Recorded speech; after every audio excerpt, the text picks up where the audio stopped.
Oke, jumpa lagi di Opini Budiman.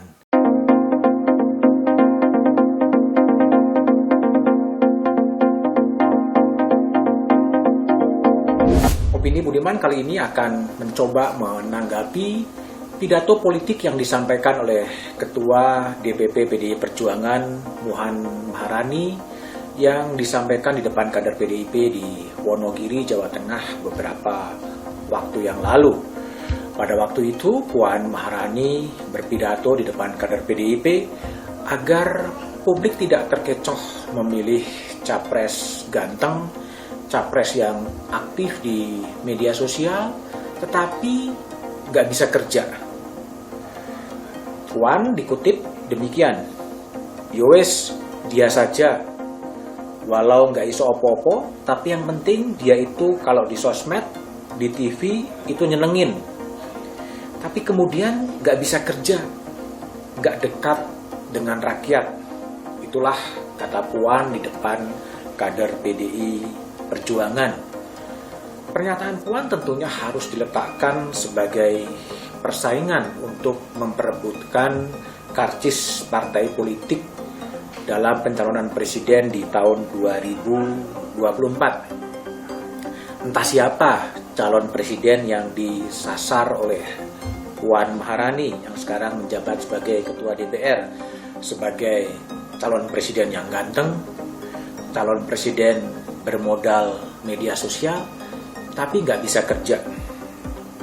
Beberapa capres bisa saja GR, itu bukan dia yang ditunjuk oleh Puan.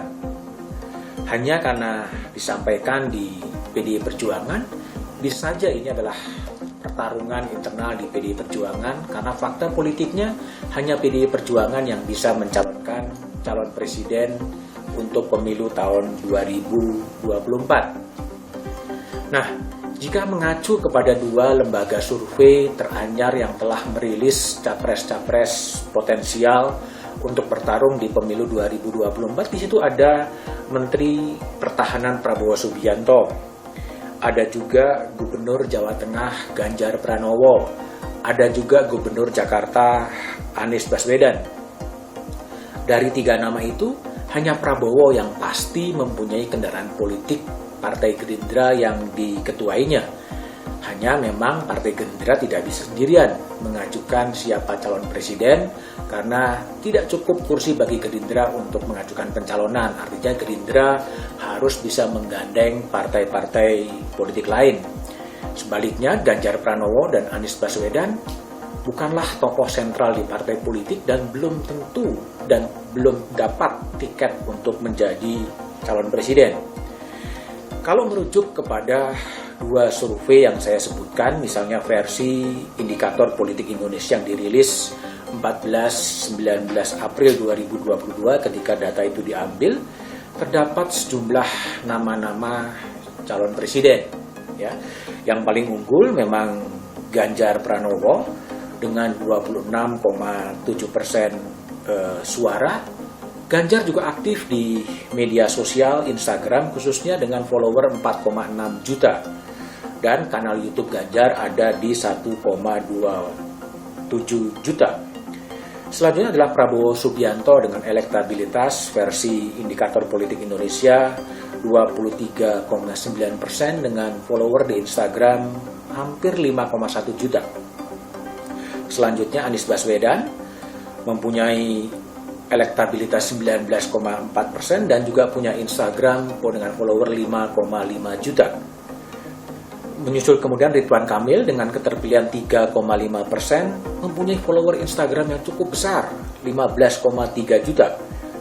Hal yang sama juga Agus Harimurti Yudhoyono dengan elektabilitas versi Indikator Politik Indonesia 3,2 dengan follower di Instagram 4,5 juta follower.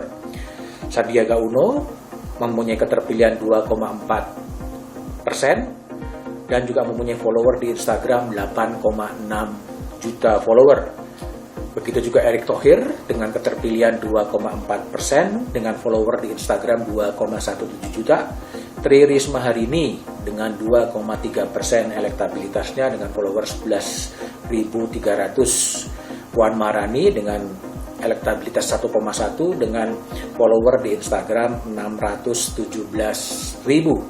Hal yang sama juga dengan Mahfud MD dengan keterpilihan 0,2 versi indikator politik, mempunyai follower di Instagram 560.000. Sedang jika menggunakan data dari Carta Politika, keterpilihan Ganjar Pranowo pada angka 29,2, Prabowo 23%, Anies Baswedan 20,2%, Sandiaga Uno 4,9%, Ridwan Kamil 4,8%, Agus Harimurti Yudhoyono 3,4%, Khofifah Indar Parawansa 3,3%, Puan Maharani dengan elektabilitas 1,8%, Erick Thohir 1,5%, Airlangga Hartarto 1%, yang belum memberikan jawaban 7%. Saya kira ide Puan Maharani bahwa bangsa ini tak sekedar membutuhkan capres ganteng dan aktivis di media sosial bisa saja benar. Namun menurut sejumlah tokoh presidensial look itu bisa memberikan kebanggaan tersendiri pada bangsa ini. Aktif berkomunikasi di media sosial juga penting untuk meningkatkan popularitas daripada capres. Masih ada beberapa calon presiden yang popularitasnya masih berada di bawah 80% yang membutuhkan lagi peningkatan popularitas baru kemudian masuk kepada elektabilitas.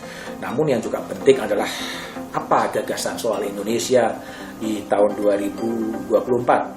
Bangsa ini butuh sosok yang real, juga bukan sosok yang kemudian dicitrakan oleh media sosial. Sosok yang kemudian juga merakyat dan tegas dan mempunyai komitmen kepada rakyatnya.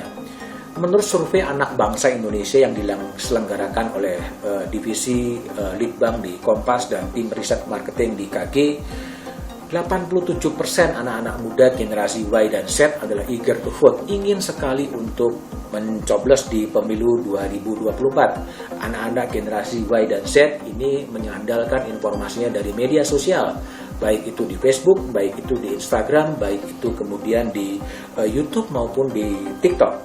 Sedang aspirasi generasi Y dan Z menghendaki pemimpin yang tegas 24,7%, pemimpin yang memahami kondisi negara 22,3%, dan pemimpin yang merakyat 11,1%. Populasi generasi Y dan Z sangat besar, ada pada angka 62%. Suara anak-anak muda itu akan menentukan siapa sebetulnya presiden yang akan mereka pilih di pemilu 2024. Siapa capres yang bisa memikat generasi Y dan Z, bisa saja mereka untuk meraih suara, bisa saja mereka akan menjadi pemenang pemilu di 2024.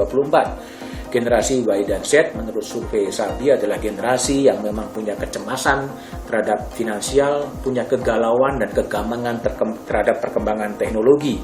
Jadi partai politik pun harus bisa menangkap aspirasi dan ekspektasi dari generasi Y dan Z yang akan menentukan siapa yang bakal terpilih dalam pemilu 2024. Namun seorang capres memang harus bisa memahami secara detail apa permasalahan bangsa yang syarat dengan korupsi, bagaimana kemudian menyelesaikan soal kesenjangan sosial yang kian melebar dan pembangunan yang kadang-kadang tidak menghiraukan problem lingkungan. Capres yang memang mempunyai concern, mempunyai komitmen untuk memperbaiki nasib bangsa itu. Marilah kita kawal saja proses demokrasi menuju pemilu 14 Februari 2024, saatnya menjual gagasan, menjual ide untuk Indonesia yang lebih baik.